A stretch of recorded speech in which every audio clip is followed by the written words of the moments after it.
So our next topic is monitoring and maintenance.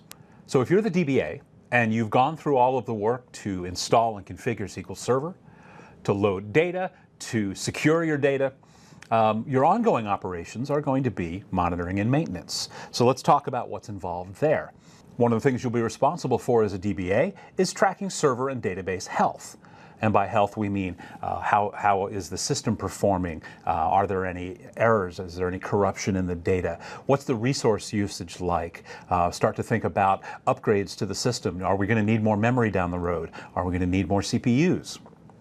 You'll track job execution, because a lot of what happens for a DBA is something that can be scheduled and executed unattended. Things like backups, for example, because you don't want to be there at 2 a.m. issuing a backup command. So you'll run a scheduled job, and you'd like to know whether it worked or not. Speaking of backups, a very important role of the DBA is validating backups, because just because you've backed up the data doesn't mean that it was backed up successfully, and it doesn't mean that you can restore it successfully. So testing your backups is very important.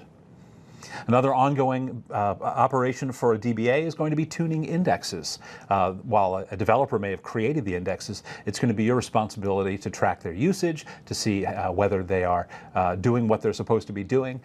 Do you need to add new indexes to support operations? Do you need to drop duplicate indexes?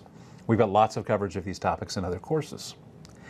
And then periodically you may need to handle updates, whether it's Windows update to the OS, whether it's updates and cumulative updates and service packs to SQL Server, or the next version down the road.